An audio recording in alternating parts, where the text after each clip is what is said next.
Ramesh Nair is CEO India and MD Market Development Asia at Colliers, and Minding My Business, the CEO story powered by Nucleus Office Parks is underway in season 3. Ramesh, I'm always happy to see you. As always, nattily dressed, can add. Great to be back on your show, Hrishi. Ramesh, it's been an eventful summer. If you look at whatever's been happening, COVID and then post-COVID. But the beauty is that office is showing a lot of resilience. And I believe office leasing is up almost 3 times to 14.7 million square feet in Q2 of 2022. You must be very happy. Hrishi, that is Q2 numbers. What's happened till Q3 now? We have actually seen office absorption double. Last year in the first 3 quarters, we saw office absorption at 20 million square feet. And this year, we've seen that 20 million become 40 million square feet. So we are headed for a record year in terms of office leasing. All this is mainly because of the pent-up demand. A lot of companies went slow in decision making in 2020 and 2021.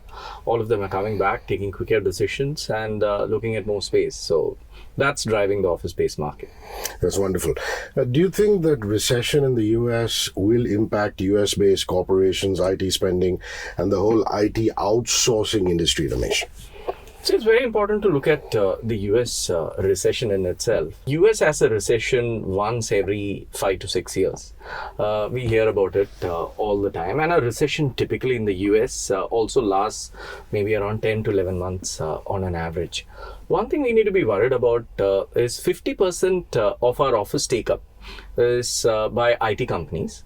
And 60% of the IT company's business comes from American corporations. So that's something we definitely need to think about. But on the other side, there are close to 1,400 global capability centers already in India. 1,400 companies who have their global capability centers, employing nearly 1.5 million people in the country. And that sector is definitely growing. So if there is wage pressures in the US, in Europe, those people will definitely look more at more jobs in India, which will obviously have a positive impact on the office market in the country. Yeah, you actually segued very beautifully into my next question, which is at the other end of the spectrum, there are inflation-led wage hike pressures in the US and Europe. But let me be a little more pointed. Is that leading to more IT jobs in India? See, the typical worry, Hrishi, is India will lose out to competition. Now, what's our competition? Philippines, East Europe, Ireland. None of them have the kind of numbers you're talking about. We produce like 6 to 7 million graduates every year, more than 1 million plus engineers. So availability of ready talent, experienced talent, availability of new talent, availability of low cost talent. Even today, in spite of salaries in India have gone up so much over the years, our overall salary costs, even compared to a Singapore or to a US, is around 20-25% if you want to set up a 100-member IT team. So previously it used to be typical back-end operations. Today there is so much of high-end knowledge work which is happening in the country. So I'm very, very bullish. If there is cost pressures in the US, I think there will be American corporations, well-run American corporations who want to outsource more work to India and create more global capability centers in the country.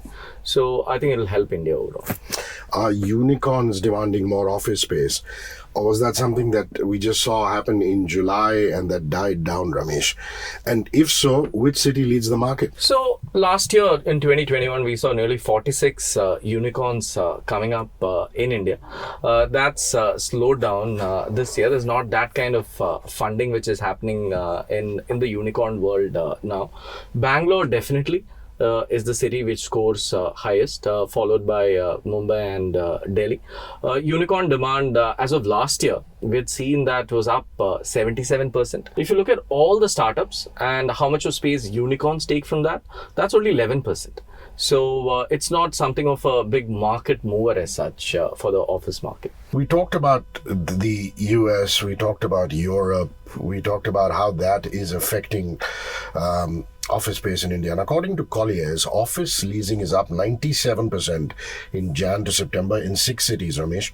What are the chances of hitting record numbers further? You already said some records have been broken.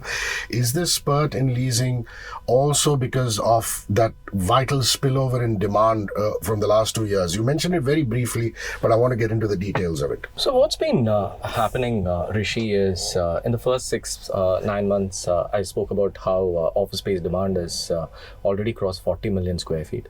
In the last quarter, we expected to at least touch 8-9 million square feet. So it'll be around 48 to 50 million, which means it's going to be definitely a record year. But like you said, and like I mentioned earlier, there is definitely that pent-up spillover demand from 2020 and 21, but also many industries. The tech industry is doing well, the flex industry is doing well, fintech, consumer tech, ed tech, pharma sector, all these sectors have done reasonably well. So there's demand coming in from that. A lot of companies went and hired in 2020 and 21, and they were working from home. Today, they're trying to get them back to work. And when they're coming back to work, companies are realizing that I don't have enough space where they can sit. So that's the sudden spurt of demand. So decisions are being taken a lot more quickly. And a lot of companies today are looking actually for more space than what they were looking before because of social distancing. They need to be giving more space to their employees. So that's what's driving the office space demand in the country now. So would you say categorically that vacancy levels in office have also considerably reduced? And if you could pinpoint the absolute reason for that? So office space vacancy pre-COVID was around 13%. During COVID, the 13% went to the 19% mark. And over the last 3 quarters, so it was going up till the first quarter of this year. But since then, what we've seen is vacancy levels drop from that 19% to 16%. Still not as good as 12%, but a very healthy sign that vacancy levels are dropping. What about new supply of office in the first 9 to 10 months of 2022, Ramesh? What are your numbers as far as that is concerned? So we've seen close to 32 million square feet of supply coming up. So 32 million square feet of supply and 40 million square feet of demand, which is, so supply is keeping in line with demand, which is a very healthy sign. But a couple of challenges also for supply. We've seen construction costs go up. Over the last 5-6 months, we've seen interest costs go up. So I believe with construction costs going up, with some of the supply chain disruptions still happening from China, and with interest costs going up, I feel next year supply would kind of slow down a little bit, which could obviously have an impact on increasing rentals. What about REITs, Ramesh? Despite the uncertainty surrounding them, how have they done? And going forward, do you think office REITs will grow? And your thoughts on industrial and retail REITs? So very bullish on office REITs. We have 3 REITs in the country, very good sponsors, global and top-class Indian sponsors. But look at the REIT market in the country. Market cap is around $7 to $8 billion only if you look at the overall REIT market. Globally, it's a $2 trillion asset class. Look at the global $2 trillion versus $7-8 billion in India. So that's definitely an opportunity. If you look at performance of REITs, this year has been very tough for the public equity markets this year. You look at since YTD beginning of the year, I think the equity markets have given maybe a 2% return.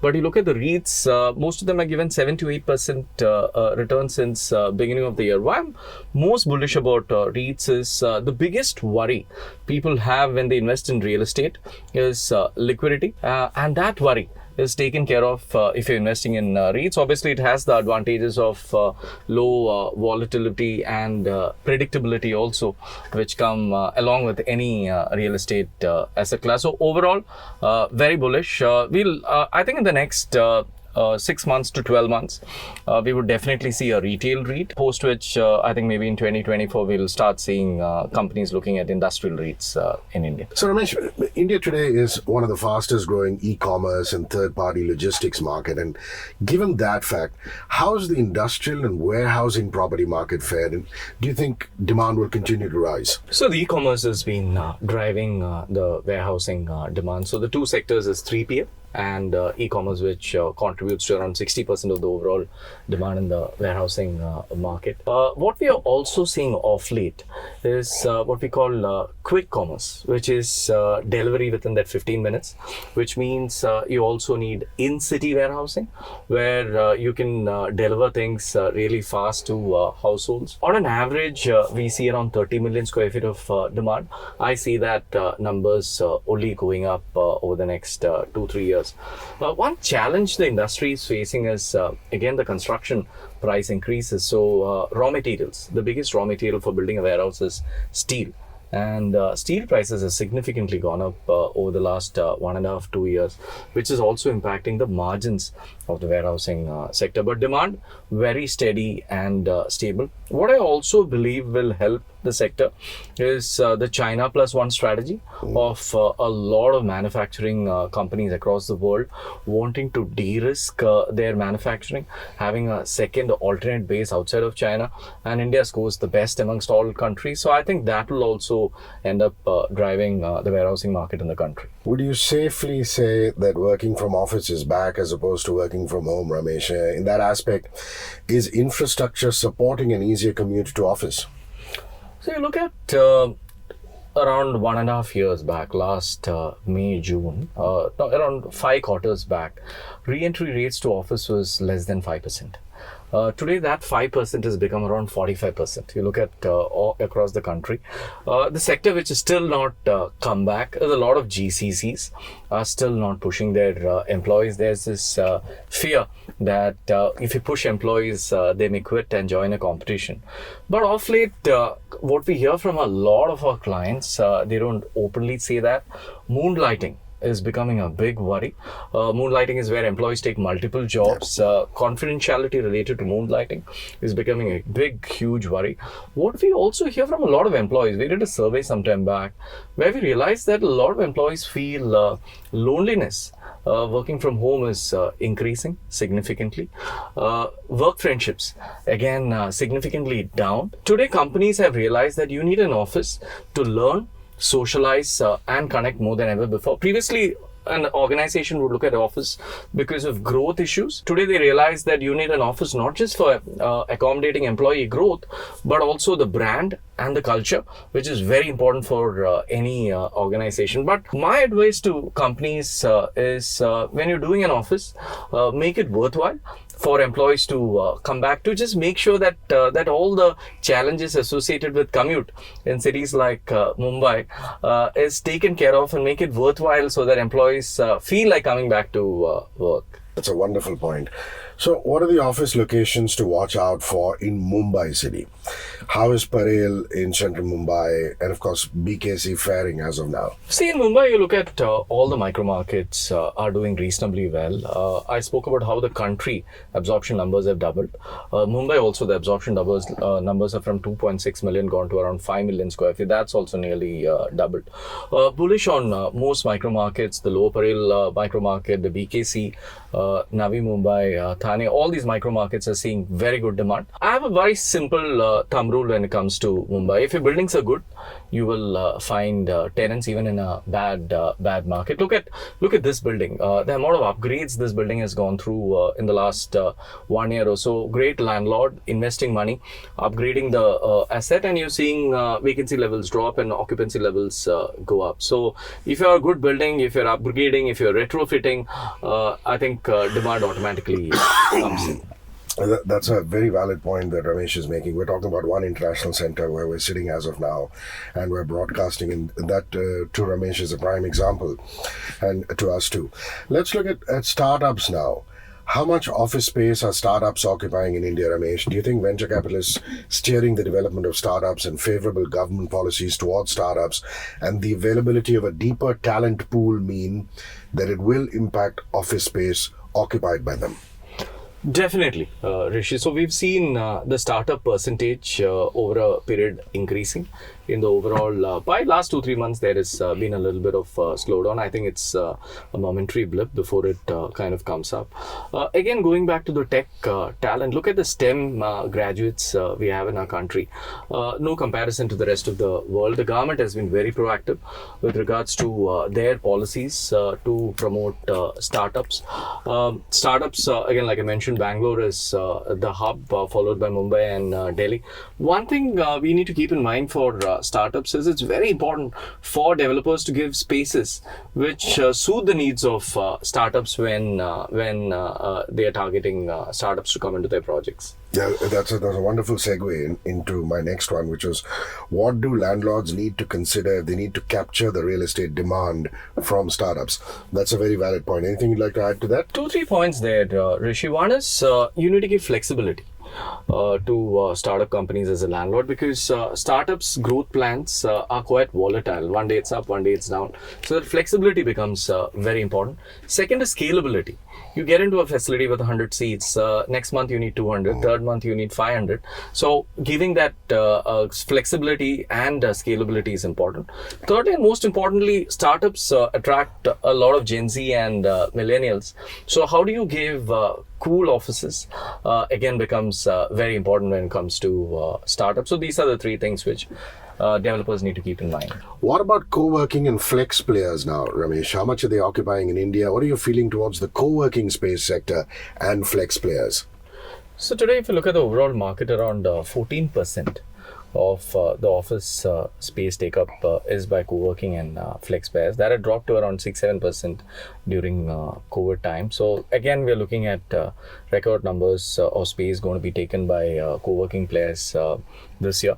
We have close to 3,500 centers which have mushroomed across the country. The top 20 players are quite strong. I think there will be a definite consolidation happening in the sector. One big trend we've also seen in the co-working industry is we've seen them go to tier 2 cities, which was not there. Previously, all of them were focused on the top 6 cities. I'm a big believer of co-working because it gives flexibility to corporations who don't want to commit to capex and who don't want to commit to longer lock-in periods. So I think there will be a lot more space take up by co-working players going forward. So hybrid working as a workspace strategy, how is that looking according to your entire research? So hybrid is here to stay. We did a survey amongst 300 of our clients a couple of months back, and we realized the most used format amongst hybrid these days could change in a few months' time is 3 days working from the office.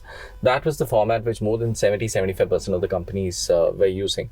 Terms like TWT is becoming common: Tuesday, Wednesdays, Thursday, getting people to come back to work. Today, people who went to work in early 2020 is very different from people today. What we have seen, Hrishi, is your overall perspective towards work has changed. Previously, your identity used to be your work.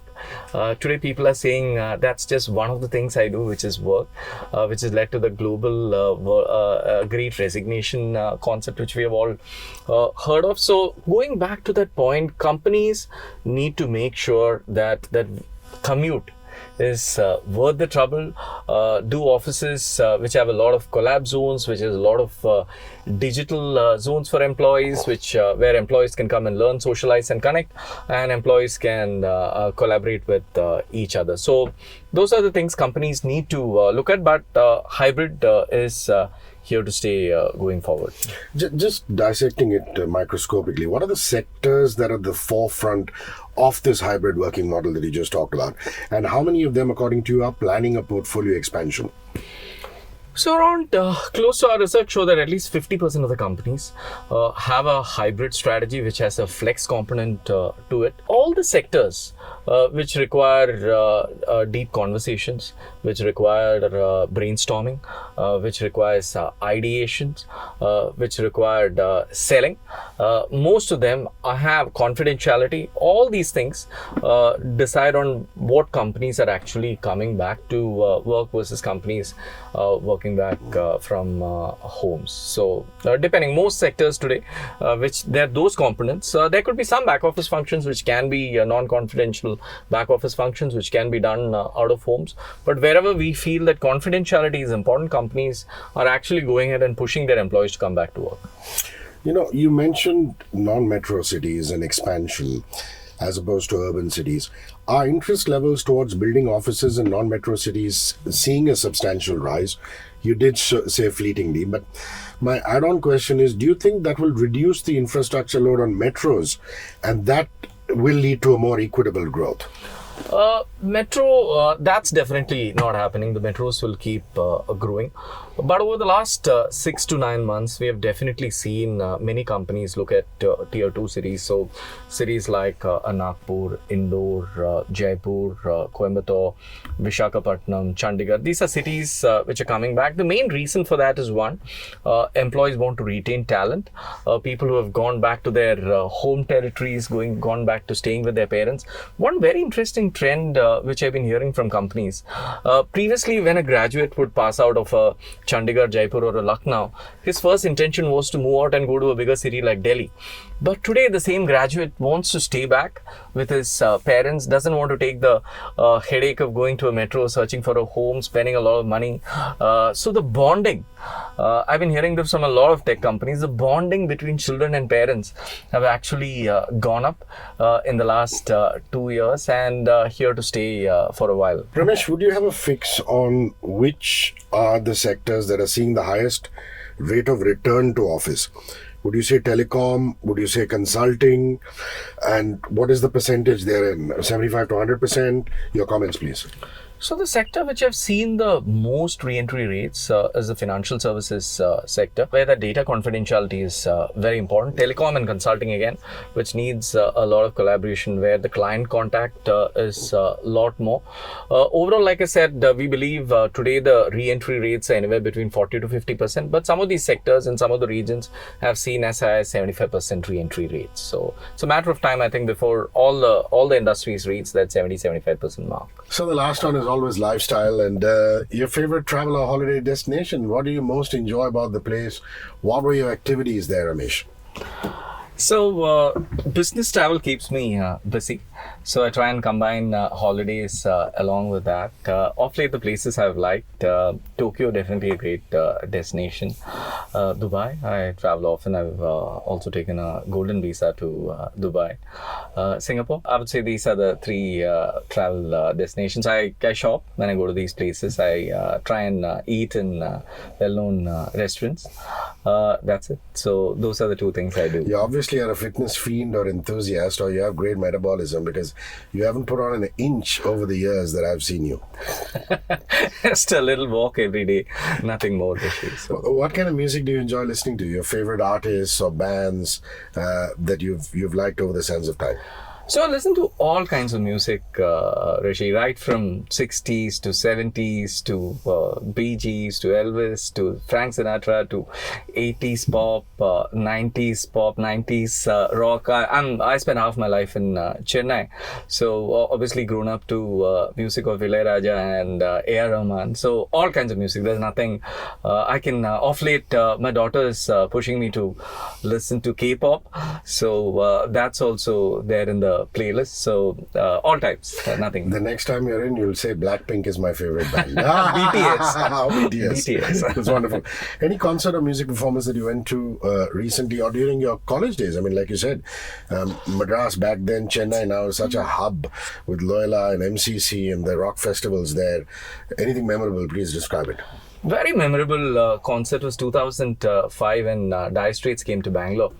And Mark Knopfler, everyone has heard Dire Straits when they're growing up. That was definitely very interesting. That was great to see you two in Navi Mumbai. I think that was 2019 end. That was also good. But I'll two concerts I missed out in Mumbai. I thought Coldplay and Bryan Adams. I couldn't make it because I was traveling both those times. But that's something I'll definitely miss out. And I have on my bucket list that I should watch Coldplay somewhere in the world.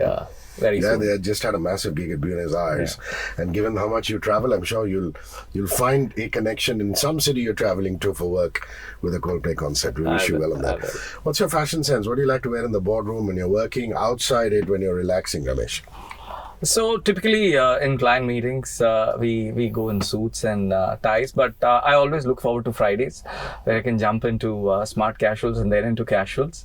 Globally, the suit tie culture is slowly coming down, but 4 days, that's the uniform. Wonderful. Ramesh, I couldn't have asked for a more auspicious start to Minding My Business, the CEO Story, Season 3, powered by Nucleus Office Parks, than having you on it. I was adamant. I'm so kind that you gave me your time and you blocked it so much in advance. This has been a fascinating session. Thank you. A great catching up with you too, Hrishi. 94.3 One world, your station. Radio 1.